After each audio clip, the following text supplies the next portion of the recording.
News 18 Ladakh में आप सबका एक बार फिर से स्वागत करते हैं। जैसे कि लद्दाख में अभी जो इलेक्शन के लिए जो 20 मई को होना है पार्लियामेंट्री इलेक्शन, लोकसभा इलेक्शन, उसके लिए ज़ोरों शोरों से तैयारी चल रही है। चाहे हम बीजेपी कैंडिडेट की बात करें, कांग्रेस के कैंडिडेट की बात करें यहाँ पर, और इस विषय में हमारे साथ ज़्यादा जानकारी के लिए जुड़े हैं बीजेपी यूटी लद्दाख के spokesperson PT Kundang sir. Sir बहुत बहुत शुक्रिया हमारे साथ जुड़ने के लिए।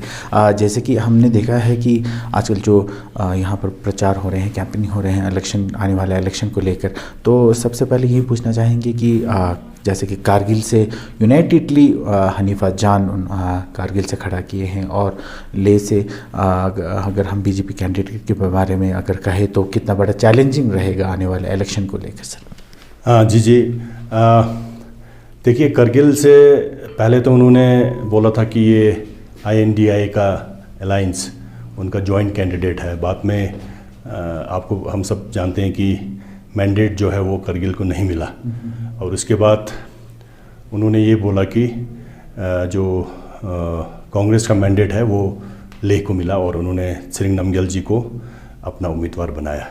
उसके बाद फिर आपने देखा होगा कि कारगिल में और एक ट्विस्ट आया, और नेशनल कॉन्फ्रेंस के पूरे जो ऑफिशियल पोस्ट पे हैं या जितने भी उनके कार्यकर्ता हैं, उन्होंने पूरे पोस्ट और सारे प्राइमरी मेंबरशिप से रिज़ाइन किया है।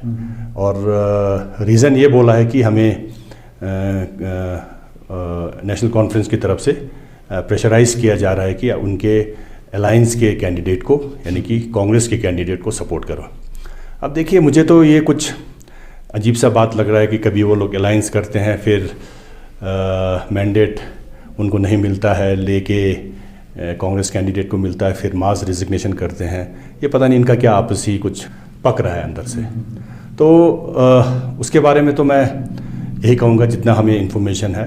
और बाकी अब जैसा आप जानते हैं कि भारतीय जनता पार्टी का कैंडिडेट ताशी ग्याल्सन जी को मिला है मैंडेट, और हम अपना पूरा जोर लगाएंगे। और लेह में भी बीजेपी का काफ़ी मजबूत पकड़ है, और लोग चाहते हैं कि बीजेपी का कैंडिडेट यहाँ से जीत के जाए।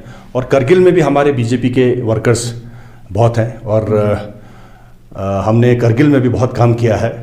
कारगिल के दूर दराज इलाकों में हमने काम किया है, तो हमें पूरी उम्मीद है कि कारगिल से भी बीजेपी को अच्छा खासा वोट मिलेगा। और हम लेह से तो बीजेपी को सपोर्ट है ही है, और हम पूरी अपनी ताकत से लड़ेंगे और इस इलेक्शन को हम जीतेंगे, और हमारा बीजेपी का उम्मीदवार यहाँ से चुन के जाएगा। जी सर। जैसे कि सर मैनिफेस्टो के बारे में अगर बात किया जाए तो बीजेपी की तरफ से मैनिफेस्टो कब निकाला जाएगा, और उसमें लद्दाख के जो अभी जो सेफ गार्ड के जो इश्यूज चल रहे हैं उसको लेकर कुछ उसमें प्रावधान होगा कि नहीं? बीजेपी के नेशनल मैनिफेस्टो की बात है, वो तो 14 अप्रैल 2024 को रिलीज़ किया गया है।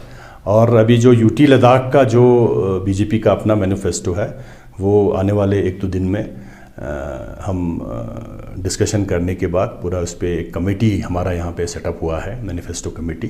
तो लद्दाख के जितने भी इश्यूज़ हैं उनको हम उसमें डालेंगे, और मैनिफेस्टो में जो भी बातें आएंगी उसको हम पूरा करने की हम वचनबद्ध हैं। तो बीजेपी का मैनिफेस्टो यूटी लद्दाख का 2-3 दिन में ज़रूर पब्लिक होगा, कि बीजेपी जो है वो सेफ गार्ड के साथ है। बीजेपी चाहती है कि लद्दाख को एक अच्छा सेफ गार्ड मिले, कॉन्स्टिट्यूशनल सेफ गार्ड मिले, और उस पे आप बातचीत, आप जानते हैं कि KD और एपेक्स के साथ बातचीत 3-4 राउंड बातचीत हमारे होम मिनिस्टर या होम मिनिस्ट्री के ऑफिशियल्स के साथ हो चुका है। तो अभी मॉडल कोड ऑफ कंडक्ट की वजह से अभी थोड़ा सा डेडलॉक जैसा बना है, और कुछ कमिटमेंट हम नहीं दे सकते, कुछ कमिटमेंट कर भी नहीं सकते, और कोई ऑफिशियली सेंट्रल गवर्नमेंट की तरफ से कोई यहाँ पे ऑफिशियली विजिट भी नहीं कर सकता है। तो मॉडल कोड ऑफ कंडक्ट हटने के बाद ये जो बातचीत है वो जारी होगा और कंटिन्यू होगा।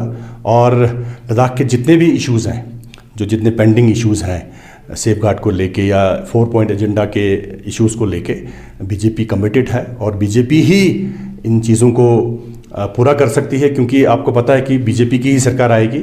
और जिस तरह बीजेपी ने लद्दाख को यूनियन टेरिटरी का दर्जा दिया है, और जो भी सेफगार्ड लद्दाख को चाहिए, जो भी लद्दाख के जो इश्यूज़ हैं, जो पेंडिंग इश्यूज़ हैं, उसको आने वाले दिनों में बीजेपी ही इन चीज़ों को हल कर सकती है, और लद्दाख को एक अच्छा सा सेफगार्ड ज़रूर मिलेगा और बाकी इश्यूज़ को भी रिजॉल्व किया जाएगा।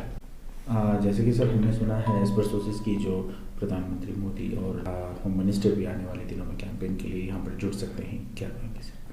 जी, जैसे हमने पहले आपको बताया था कि किरण रिजिजू जी का 7 मई का पहले प्रोग्राम था, फिर कुछ एंगेजमेंट्स की वजह से इसको थोड़ा पोस्टपोन्ड करना पड़ा। तो अभी भी उनका टेंटेटिव डेट 9-10 को है अब, और फिर 12 को राजनाथ सिंह जी का भी प्रोग्राम बना है।